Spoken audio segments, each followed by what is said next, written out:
नमस्कार। मेरा नाम हर्षद राजे है।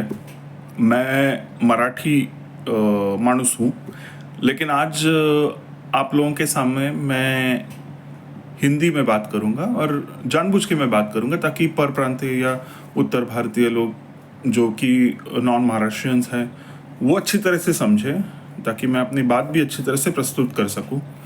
मैं मराठी माणूस हूँ, लेकिन मैं कोशिश करूँगा आज जो मैं आप लोगों से बात करूँगा वो जितना हो सके मैं शुद्ध हिंदी भाषा का प्रयोग करूँगा और थोड़ी सी उसमें उर्दू इंग्लिश जो भी है तो थोड़ा बहुत आना तो लाजमी है। पर मैं आज जो कहना चाहूँगा, आज जिस इससे मैं शुरुआत करना चाहूँगा, मैं आज इतना ही कहना चाहूँगा कि मराठी माणूस का जो आज हालत है महाराष्ट्र में, वो कहीं ना कहीं हमारे इंडिया में, हमारे भारत में जो हिंदू की हालत है ना, वही महाराष्ट्र में मराठी माणूस की हालत है। दोनों ही काफ़ी कॉमन है, दोनों में टॉलरेंस दिखाने के दोनों ही शिकार हुए हैं। बस सेक्युलरिज्म ये फैक्टर अलग है, बट अदरवाइज दोनों ही टॉलरेंट है। हिंदू भी टॉलरेंट है और मराठी माणूस भी टॉलरेंट है। तो उसका खामियाजा ना दोनों को ही भुगतना पड़ रहा है। टॉलरेंस ये जो है वो एस्पेक्ट कॉमन है। मुझे मैंने इन दिनों में काफ़ी कुछ चल रहा है कि मराठी लैंग्वेज हम पर इम्पोज की जा रही है वगैरह वगैरह। सो ठीक है, मैं ये कहता हूँ कि जब ये भी उतना ही एक सच है कि मराठी माणूस हिंदी काफ़ी अच्छी बोल लेता है। ठीक है, हम उच्च दर्जे की हिंदी की मैं अपेक्षा नहीं करता, लेकिन इतनी तो अच्छी बोल ही लेता है कि जिसमें वो बहुत अच्छी तरह से कम्युनिकेट कर सकें। आज हम जब कन्नडिगास का मुद्दा देख रहे हैं या तमिलियंस का, वो लोग तो हिंदी से नफरत कर रहे हैं। हम लोग हिंदी से नफरत नहीं कर रहे हैं। मराठी माणूस हिंदी से नफरत नहीं करता। वो सिर्फ आपसे एक ही अपेक्षा रखता है कि आप लोग मराठी सीख लीजिए। ये नहीं कहता कि मैं आज सीखिए और कल आप फ्लुएंटली बोलना सीखे। बंदर से इंसान बनने के लिए भी बहुत समय लगता है, तो ठीक है, आप लीजिए। पर ये बोलिए नहीं कि नहीं करेंगे या हम नहीं करने वाले हैं। तो यार ये क्या होता है कि इंडिपेंडेंस के बाद ये तो महान सरदार वल्लभ भाई पटेल जी का बहुत अच्छा कार्य था कि उन्होंने सारे स्टेट्स को एक किया। लेकिन हर स्टेट की अपनी एक कल्चर है, अपना एक लैंग्वेज है, हर स्टेट के अपने हेरिटेज, उनका एक बिलीफ सिस्टम है। तो आपको अगर वहाँ पर कमाना है या आपको वहाँ पर सेटल होना है, तो क्या बुरा है, थोड़ा सा लैंग्वेज सीख लीजिए। इतना सीख लीजिए कि जिसमें आप कम्युनिकेट कर सके। अभी मैं 5 दिन के लिए पंजाब गया था, तो मैंने थोड़ी थोड़ी पंजाबी आंदी है, इतनी आंदी है कि जिसमें जो मैं कम्युनिकेट कर सकूं। और वैसा ही मैंने जब गुजरात में गया तो हूँ पण गुजराती बात करूँ છું। તો થોડું થોડું ગુજરાતી મને પણ આવડે છે। सो अगर मैं कुछ सेंटेंसेस मैं खुद भी दिल लगा के सीखता हूँ कि मैं वहाँ के लोकल लोगों से कनेक्ट कर सकूँ 5 दिन के टूर में, तो यहाँ पे तो लोग काफ़ी सालों से सेटल है, काफ़ी टाइम से है। और जब इस तरह का सामने आता है कि नहीं, हम नहीं सीखेंगे, वो हमारी मातृभाषा तो मैं दोनों को ही मानता हूँ, हिंदी को भी मानता हूँ और मराठी को भी मानता हूँ। एक राष्ट्रीय भाषा है और एक मेरी मातृभाषा है, तो क्या बुरा है, सीख लीजिए ना। दूसरी और सबसे अहम चीज़, मैंने अक्सर ये देखा है कि लोग बोलते हैं कि महाराष्ट्र जो इतना डेवलप कर चुका है या मुंबई जो इतना डेवलप कर रहा है, उसमें बहुत बड़ा श्रेय उत्तर भारतीय या जो नॉन महाराष्ट्रियन से उसका है। नहीं तो मुंबई को कोई पूछता नहीं, महाराष्ट्र को कोई पूछता नहीं। देखिए, ऐसा है कि हम लोग जो ये बात कर रहे हैं कि हम इतना डेवलप कर चुके हैं वगैरह वगैरह, देखिए कहीं ना कहीं ये आपके राजनेताओं के या आपके जो राज्य जो चला रहे हैं, उनका भी इसमें बहुत बड़ा ये है कि वो उतना डेवलपमेंट वो नहीं कर पाए हैं। इसलिए आपको यहाँ पर आकर अपॉर्चुनिटीज देखनी पड़ी। और ये इस राज्य की महानता है कि उसने कोई भी इमारत अगर आपको खड़ी करनी हो तो उसका बेस, उसका फाउंडेशन बहुत दृढ़ होना चाहिए, बहुत ताकत वाला होना चाहिए। तो इसमें महाराष्ट्रियन जो आदमी है, जो मराठी माणूस है, वो कितना टॉलरेंट और वो कितना एडाप्टिव होगा, ये उसकी खूबसूरती है। अगर उसने वो आपको खूबसूरती प्रदान की है, उसने वो आपको स्ट्रॉन्ग फाउंडेशन प्रदान किया है, तो वो उसमें अकेले उसका श्रेय नहीं, उसमें उसका बहुत बड़ा श्रेय है। ऑफ कोर्स हर कोई आके यहाँ पे सेटल होके अपना कमाए। और ऐसा तो नहीं है ना कि आप लोग कमा रहे हैं और फिर उसको बिल्कुल नहीं भेज रहे अपने गांव या अपने ज़िले में। आपके बहुत सारे आपके माता पिता, आपके रिलेटिव्स जो वहाँ पर रहते हैं, जो आपके सब जान पहचान वाले लोग जो भी है, आपकी फैमिली वहाँ रहती है, तो यहाँ से आप कमा के कुछ पैसा वहाँ पर भेज के गाँव में घर भी बना रहे हैं। तो ये इस मिट्टी की महानता है, ये इन लोगों की महानता है, एक इकोसिस्टम बना रखा है। इसका बहुत सारा श्रेय उन राजनेताओं को भी जाता है जो पहले से काफ़ी विजनरी थे। ये भी एक चीज़ है। दूसरी चीज़, अभी कुछ टाइम पहले मैंने इनका भी सुना था, टियोटिया, प्रवीण टियोटिया जी जो हमारे कमांडो है, उनको तो सबसे सर्वप्रथम शत शत प्रणाम आपको कि बहुत महान कार्य कर चुके आप, और आपकी सेवा आदरणीय है। मुझे एक चीज़ जो आपकी खटकी, वो आपने ये बोला कि जब टेररिस्ट अटैक हुआ था तो ये मनसे के कार्यकर्ता कहाँ थे। देखिए, वो पॉलिटिक्स को हम साइड में रखते हैं, लेकिन वो जो दलील थी आपकी, हिंसा को आप सपोर्ट करते हैं ना मैं सपोर्ट करता हूँ, लेकिन जो सुरक्षा का मामला है वो एक अलग मुद्दा है। आप इक्विप्ड है, आपके ऊपर डिफेंस ने इन्वेस्ट किया है, आपको पूरी ट्रेनिंग दी गई है, तो वो टास्क सर आपसे अच्छा कोई कर नहीं सकता। हम लोग बेयर हैंडेड या वैसे हम लोग नहीं कर सकते उसमें, वो आपका कार्य है। ठीक उसी तरह अगर कोई किसान है, उसको अपनी ज़मीन मतलब जोतना है या उसको यूज भी करना है, उसमें आप कुछ नहीं कर सकते, वो आपका टास्क नहीं है। या कोई कार्य करना है जो सामाजिक लेवल पे करना है, तो उसमें वो आप नहीं कर सकते। और अगर वो आपको करना है तो पहले अपने सर्विसेज को या अपने रिटायर होके ही करना पड़ेगा, आपको अलग से करना होगा। हर एक के अपने एक टास्क लगे हुए हैं। दूसरी चीज़, बहुत सारे लोग ये भी बोलते हैं कि ये जो पहलगाम में हुआ, वहाँ पर किसी ने ये नहीं पूछा कि आप मराठी है, कन्नड़ है या क्या है, सीधा पतलून नीचे उतारी और गोली मार दी।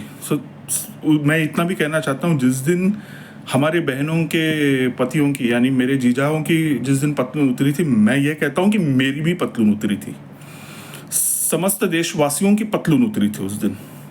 तो राष्ट्रीय जो मुद्दा है और जो हमारा एकता है, वो अपने जगह पे है। आज भी अगर कोई उंगली उठाए या हम पर कोई ये भी करे, तो हम एक साथ उठ के उनकी बजा सकते हैं, ईंट से ईंट बजा सकते हैं, और हमने बजाई भी है। वो राष्ट्रीय मुद्दा, सुरक्षा मुद्दा हम अलग है, क्योंकि ये एक बहुत बड़ा देश है। हम राज्य में रहते हैं, राज्य के अंदर तालुका में रहते हैं, जिले में रहते हैं, गाँवों में रहते हैं। हर एक गाँव, हर एक एरिया का एक अपना अलग मुद्दा है, अपने एक अलग प्रॉब्लम्स है, अपना एक अलग कल्चर है। तो नेचुरली बहुत सारी चीज़ें बहुत डाइवर्स है ये। अगर आप राज्यों के और राष्ट्रों के मुद्दों को एक करने जाए तो ये पॉसिबल नहीं है। तो प्लीज़ वो दलील मत दीजिए। जहाँ तक मराठी माणूस का सवाल है, मराठी माणूस बहुत मेहनती आदमी है। मैं ये नहीं आना चाहता था कैमरा पे, पर जिस तरह से मीडिया जो काम कर रहा है इस समय, MNS एज इन, आप क्या कहना चाहे वो पॉलिटिकल एस्पेक्ट में मैं जाना नहीं चाहता, लेकिन जिस तरह से मीडिया रील्स चला रहे या सर्वेज ले रहे और जिस तरह से वीडियोस चल रहे, मुझे ऐसा लग रहा है कि कहीं ना कहीं मीडिया ना मराठी मानुस को कटघरे में खड़ा कर रहा है। और यही वो हरकत हिंदुओं को भी कटघरे में खड़ा करता है जब कोई ये ऐसी मामला सामने आता है। तो वैसा ही मिलता जुलता कुछ वैसा ही चल रहा है। महाराष्ट्र में मराठी मानुस को कटघरे में ही खड़ा किया गया है कि देखो कितना गलत कर रहा है। MNS या पॉलिटिकल पार्टी जो भी है, वो अपने हिसाब से जो करते होंगे, मैं उसके ऊपर बात नहीं करूँगा। लेकिन ये भी उतना ही सच है कि बहुत सारी गुंडागर्दी, बहुत सारा क्या होता है, जब बचपन में ना मुझे एक बच्चा बड़ा परेशान करता था, तो शुरू में मैं उसे समझाया, मैंने उसे अपनी तरीके से बताने की कोशिश की, नहीं माना, तो फिर मैंने उसे बजाया। तो बजाते समय मेरे टीचर ने देख लिया मुझे और मुझे दोषी मान लिया। लेकिन इससे पहले का क्या कहानी है, क्या होता है, छोटी छोटी चुटी जब काटी जाती है ना हमारे इस पे, वो देखा नहीं जाता। लेकिन जब हम तमाचा मारते हैं तो तमाचा बहुत ज़ोर से देखा जाता है और उसको बहुत उसकी निंदा की जाती है। लेकिन उससे पहले की बैक स्टोरी क्या है, वो मराठी मानुस की किसी ने सुनी नहीं, अनफॉर्चुनेटली। और कहीं ना कहीं मराठी मानुस को कटघरे में खड़ा कर दिया गया है। ये बहुत दुख हुआ मुझे ये सब देख के कि मराठी माणूस जो सबके साथ बहुत प्यार से रहता है, प्रेम से रहता है, उसको कहीं ना कहीं बहुत शर्मसार किया गया है मीडिया द्वारा और लोगों द्वारा। बीच में मैंने एक इंटरव्यू भी देख रहा था मैं, जहाँ पे एक पटेल नाम का कोई व्यापारी था, उसने ये बताया कि हम धंधा करें या फिर मराठी सीखते रहे। देखिए ऐसा है कि आपके पास टाइम है धंधा करने का, आपके पास टाइम है अपने गांव से उठ के यहाँ पर आकर धंधा करने का, लेकिन अगर आप भाषा के प्रति इस तरह से बात कर रहे हैं या इस तरह का व्यवहार या इस तरह का बर्ताव आप रख रहे हैं, तो मुझे ऐसा लगता है कि ये बहुत ही शर्मनाक चीज़ है। और इसके लिए फिर शायद हिंसा हो रही है तो फिर वो प्रतिक्रिया है, वो एक रिस्पॉन्स है, तो फिर आपको उसके लिए भी रेडी रहना चाहिए। मैं ये नहीं कह रहा हूँ कि ये जस्टिफाइड है, मैं कहीं से भी हिंसा को जस्टिफाई नहीं कर रहा हूँ।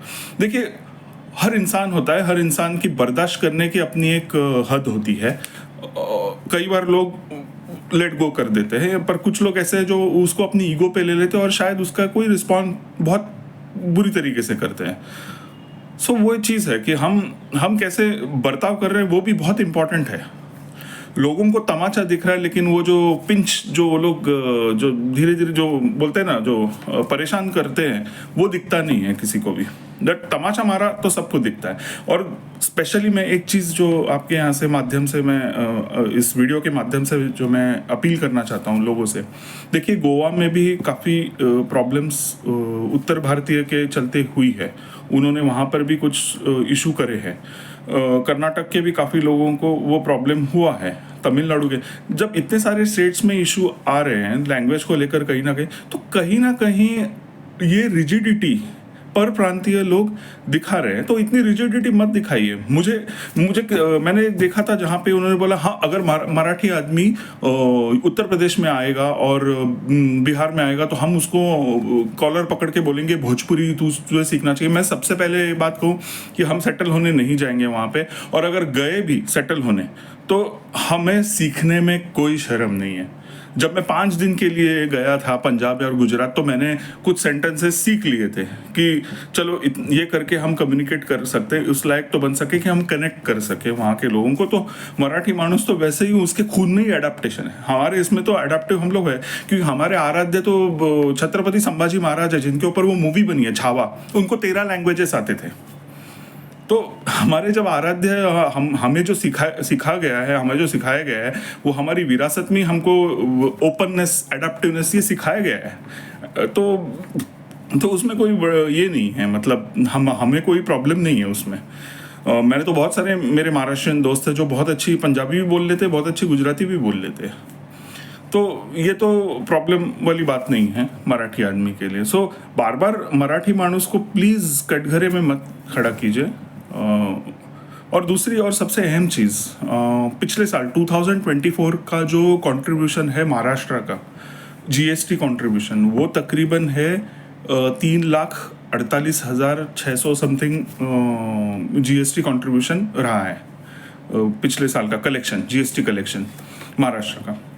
सो अगर बीइंग एन इंडियन, मैं अगर ये कहूँ कि ये 3,48,000 अगर मैं बाइफरकेट कर दूँ, और अगर बिहार और यूपी और राजस्थान जो लोग आ रहे हैं यहाँ पर, उनके अगर राज्य में कुछ अच्छी चीज़ हो जाए, कुछ अच्छे डेवलपमेंट्स हो जाए, तो यही अगर कंट्रीब्यूशन थोड़ा सा बाइफरकेट हो जाए कि ठीक है मुझे 3,48,000 का कंट्रीब्यूशन महाराष्ट्र नहीं कर पाया, उसमें से कुछ हिस्सा वहाँ गया, कुछ हिस्सा वहाँ से लोगों ने किया, राजकोष में तो धन उतना ही आना है, लेकिन सस्टेनेबल डेवलपमेंट एक चीज़ होती है जहाँ पे हर राज्य अच्छा करे। मैं तो यही कहूँगा हर राज्य अच्छा करे, किसी को भी अपना घर ना छोड़ना पड़े, अपने घर के बगल में ही अच्छा उद्योग और अच्छे कारखाने या अपना जो भी है, जो उन्नति करनी है वो आसपास ही करे, कोई दिक्कत नहीं है। घर से बाहर अपने परिवार से दूर कोई ना रहे, ये तो मैं भी चाहूँगा। लेकिन सच्चाई ये है कि आप आते हैं ना महाराष्ट्र, यहाँ पर आकर काम करते हैं, पढ़ते हैं, जो भी है, तो वहाँ के लोगों के हिसाब से अगर उनकी लैंग्वेज सीखना या उनकी भाषा सीखना, अगर उनको सम्मान प्रदान करना है तो क्या बुरा है, कर दीजिए ना। क्यों इतनी रिजिडिटी कि नहीं करेंगे? अगर कोई पॉलिटिकल पार्टी का आदमी आकर आपसे बोलता है कि तुझे सीखना, बोल इकडे येऊन मराठीत बोल करूँ, तो उसको हाथ जोड़ के सीधा बोल दो कि हाँ हम लोग सीख रहे हैं और हम लोग सीखेंगे, डोंट वरी, जय हिंद जय महाराष्ट्र। सामने वाले का ईगो वैसे ही आपने क्रश कर दिया। और उसको सीखिए, सिर्फ बोलने के लिए बोलिए नहीं, उसको सीखिए। बड़ा सिंपल सा जवाब है, इसका बवाल करने का कोई ज़रूरत नहीं था। दूसरी चीज़, वो मुझे मेरे तो पल्ले कभी पड़ा नहीं कि वो क्यों आया, वो अचानक कि वो पहली कक्षा से हिंदी, खैर वो पॉलिटिकल मुद्दा है। लेकिन क्योंकि मैंने भी तीसरी या चौथी, मेरे ख्याल से चौथी कक्षा से मैंने हिंदी पढ़ना शुरू किया था और ठीक ठाक बोल लेता हूँ मैं, अच्छी खासी तो बोल लेता हूँ मैं हिंदी। तो मुझे नहीं लगता वो, तो वहाँ से एक्चुअली मुद्दा शुरू हुआ इसको, और इसको कहीं ना कहीं और जाके ठीकरा उसका फूटा। मैं किसी पॉलिटिकल पार्टी का समर्थन नहीं करता। मैं आज जो आपके सामने जो आया हूँ वीडियो पे, वो सिर्फ मराठी मानुस को रिप्रेजेंट करने आया हूँ। जो एक व्यथा है मेरी, जो एक दुख है मेरा, वो मैं आपके सामने प्रस्तुत कर रहा हूँ। इसे प्लीज़ पॉजिटिवली ले लीजिए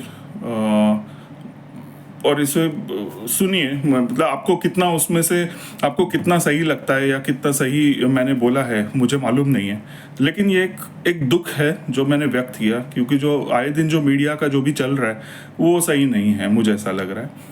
और ऐसा मत कीजिए कि ये बोल दीजिए, क्योंकि ये बोलना भी हम लोगों को काफ़ी हर्ट करता है। कहीं ना कहीं मराठी मानुस ने वो बेस बहुत स्ट्रांग दिया है, तभी जाके तो इतनी उन्नति है, तभी ये उन्नत है ये स्टेट हमारा राज्य। जब ये था कोरोना टाइम पे भी इस राज्य ने बहुत अच्छा उन्नति दिखाई है हमने। और जब बारिश होती है, जब फ्लड लाइक सिचुएशन आती है, तभी भी महाराष्ट्र का, हम कहते हैं ना, वो एक बहुत ये टर्म है, फेमस टर्म है, आई विल जस्ट सी क्या टर्म, स्पिरिट ऑफ मुंबई, या स्पिरिट ऑफ मुंबई जो है वो सबको दिखाई देता है उस दिन। तो ये स्पिरिट अगर मेंटेन तभी रहेगा जब सब लोग साथ में प्यार से रहेंगे और इज्जत करेंगे एक दूसरे की। तो सही में ये दुनिया बहुत खूबसूरत है। प्लीज़ हमारा एक ही डिमांड है कि सम्मान के तो हर कोई हकदार है, और हमारी भी एक ही डिमांड है कि कृपा करके मराठी थोड़ी सी सीख लीजिए ना, क्या बुरा है। जय हिंद जय महाराष्ट्र।